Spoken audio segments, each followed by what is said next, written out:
बाबा गुरु नानक कौन था? आइए हवालों और तारीख की मदद से देखते हैं। गुरु नानक सिख मत का बानी, पैदाइश 15 अप्रैल 1499, इंतकाल 22 सितंबर 1539। ये हकीकत है कि गुरु नानक हिंदू खानदान के एक फर्द कालू राम बेदी के घर मौजा तलवंडी ननकाना में पैदा हुए, लेकिन इनकी सारी उम्र हिंदुओं की तहजीब व तमद्दुन और रस्म व रिवाज के खिलाफ गुजरी। गुरु नानक को तालीम दिलवाने का इंतजाम खुद इनके वालिद ने किया और इन्हें एक मुसलमान मुअल्लिम सैयद हसन के यहाँ बिठाया। सैयद हसन को कुतुबुद्दीन और रुकनुद्दीन के नाम से भी पुकारा जाता है। सैयद हसन ने नानक को होनहार देखकर इनकी तालीम व तरबियत में कोई कसर ना छोड़ी।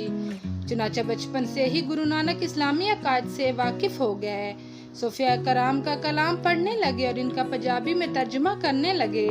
गुरु नानक इस्लाम के फलसफा तौहीद से बेहद मुतासिर थे और बुत परस्तों से शदीद नफरत करते थे। गुरु ग्रंथ में इस हकीकत का इज़हार कुछ इस अंदाज में करते हैं। तर्जुमा: मेरा मालिक एक है, हाँ हाँ भाई वो एक है, वही मारने वाला, वही जिंदा करने वाला है, वही देकर खुश होता है, वो जिस पर चाहता है अपने फजलों की बारिश कर देता है, वो जो चाहता है करता है, इसके बगैर कोई और भी कर नहीं सकता। जो कुछ दुनिया में हो रहा है हम वही बयान करते हैं, हर चीज़ इसकी हमदो बपा कर रही है। गुरु ग्रंथ साहब, उर्दू, सफ़ा नंबर 532 व हवाला गुरु नानक जी और तारीख सिख मत, सफ़ा 57-58। गोठी समखनी में वाशगाफ अल्फाज में इबादत के लायक सिर्फ अल्लाह ही को तस्लीम करते हैं। आगाज़ में गुरु नानक नवाब दौलत खान के यहाँ माल और ज़कात के मुंशी मुकर्रर हुए। 30 साल की उम्र में ना सिर्फ मुलाजमत छोड़ दी बल्कि घर बार को भी खैर बात कह दी और सैर व सियाहत शुरू कर दी। हिंदुस्तान, लंका, ईरान और अरब के सफ़र किए और 40 साल तक इन मुल्कों में मुक़द्दस मकामात की ज़ियारत की। हज़रत बू अली कलंदर पानीपती रहमतुल्लाह अलैह के पास एक मुद्दत रहे। मुल्तान के मशहूर बुजुर्ग हज़रत बहाउद्दीन ज़िक्रिया रहमतुल्लाह अलैह के मज़ार पर हाज़री दी। हज़रत गौज़े आज़म सैयदना शेख अब्दुल कादिर जिलानी इलाह रहमा और हज़रत मुराद अली रहमा के मज़ारात पर चिला कश हुए। शहर के बाहर जनूब मगरिब में एक कब्रिस्तान से मुल्हक़ा 4 दीवारी में आज भी इनका चिला मुर्जा खलाइक है। अजमेर शरीफ में हज़रत ख्वाजा मोइनुद्दीन चिश्ती रहमतुल्लाह अलैह के मज़ार पर 40 दिन चिला किया। बमकाम सरसा हज़रत शाह अब्दुल शकूर इलाह रहमा की खानकाह पर 40 दिन ठहरे।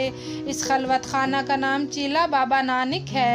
हसन अब्दार ज़िला अटक की पहाड़ी पर हज़रत बाबा वली कंधारी रहमतुल्लाह अलैह की बैठक पर हाजिर हुए और ठहरे। पाक पतन शरीफ में हज़रत शेख फरीदुद्दीन गंज शकर रहमतुल्लाह अलैह के मज़ार पर खलवत नशी हुए। हज़रत इब्राहिम फरीद चिश्ती इलाह रहमा जो हज़रत बाबा फरीदुद्दीन शकरगंज रहमतुल्लाह अलैह की 12वीं पुछ से थे की तालीम से आज मुतासिर थे। गुरु नानक के कलाम का मजमूओं का नाम ग्रंथ साहिब है जो हज़रत इब्राहिम फरीद चिश्ती इलाह रहमा की शायरी से लबरेज है। बाज़ का ख्याल है कि यह भी हज़रत बाबा फरीद गंज शकर रहमतुल्लाह अलैह का कलाम है जिसके हर शेर के आखिर में फरीद तखल्लुस आया है। गुरु नानक का विरद हमेशा हो रहा है।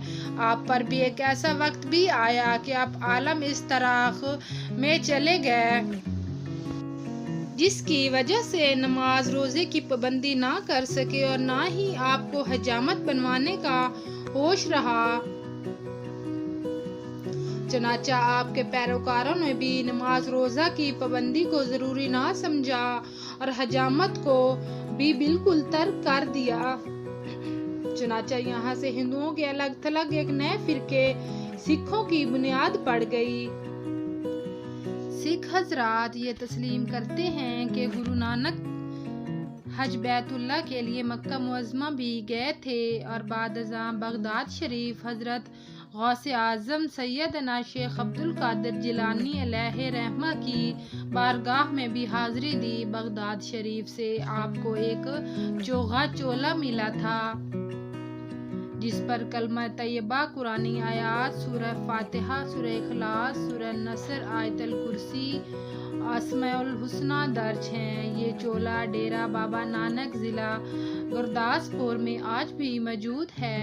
गुरु नानक ने अपनी ज़िंदगी के आखिरी हिस्सा में दरिया रावी के किनारे کرتارپور کا ایک قصبہ آباد کیا جو آج کل تحصیل شکر گڑھ میں دربار صاحب کے نام سے مشہور ہے، اور اپنے گھر کے متصل ایک مسجد تعمیر کروائی اور اس میں نماز پڑھانے کے لیے ایک امام بھی مقرر کیا۔ المختصر گرو نانک اسلامی عبادات، نماز، روزہ، زکوٰۃ، حج اور کلمہ طیبہ و اذان کی حقانیت اور اہمیت سے بخوبی آگاہ تھے۔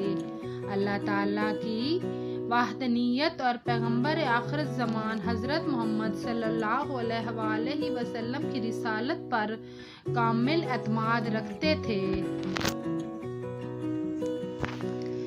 مصور پاکستان علامہ اقبال رحمۃ اللہ علیہ نے گرو نانک کے پیغام توحید کی کیفیت کو یوں واضح کیا ہے: پھر اٹھی صدا آخر توحید کی پنجاب سے، ہند کو ایک مرد کامل نے جگایا خواب سے۔ ڈاکٹر محمد اقبال، کلیات اقبال، مطبوعہ لاہور، صفحہ نمبر 286۔ افسوس کہ سکھ حضرات بناوٹی رسموں، شرکیہ افعال اور غلط فہمیوں میں پڑھ کر اس ست مرگ یعنی صراط مستقیم سے بہت دور جا پڑے، جس کی طرف گرو نانک کی رہنمائی کی تھی اور جس پر آپ کی تعلیمات شاید عدل و ناطق ہیں۔ یہ حقیقت بھی نہایت دلچسپ اور ایمان افروز ہے کہ گرو نانک نے ایک کلیہ کے تحت حروف و ابجد سے یہ ثابت کیا کہ کائنات کی ہر چیز حضرت محمد صلی اللہ علیہ وآلہ وسلم کے نور سے منور ہے۔ بابا گرو نانک کی وفات قصبہ دربار صاحب کرتارپور تحصیل شکر گڑھ میں ہوئی تھی۔ ان ایام میں ہندوستان پر شیر شاہ سوری کی حکومت تھی۔ شہنشاہ بابر وفات پا چکے تھے۔ ان دنوں سکھ فرقہ اپنی موجودہ ہیبت میں کہیں نہیں تھا۔ بابا گرو نانک کی وفات کے موقع پر کرتارپور کے ہندوؤں اور مسلمانوں میں سخت نزاع پیدا ہوا۔ ہندو اس بات کے دعویٰ دار تھے کہ بابا ہندو تھے، اس لیے ان کی ارتھی کو نظر آتش کیا جائے گا۔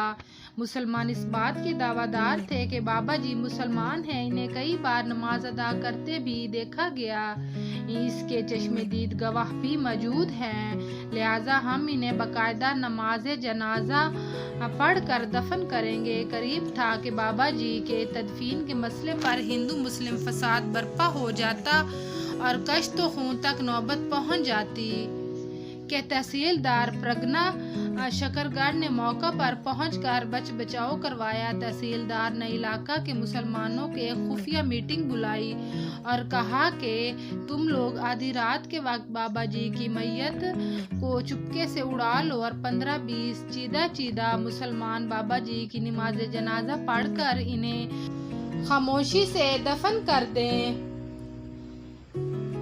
تلکہ دار یعنی تحصیلدار نے تجویز پیش کی کہ صبح کے وقت یہ معطر ریشمی چادر چارپائی پر ڈال دیں اور شور مچائیں کہ بابا جی کی میت کو پرماتما نے آکاش پر بلا لیا ہے اور یہ معطر چادر بھیج دی ہے۔ اس چادر کو 2 ٹکڑے کر کے ہندو اور مسلمان آپس میں بانٹ لیں۔ مسلمان چادر کو دفن کر دیں اور ہندو اسے نظر آتش کر دیں۔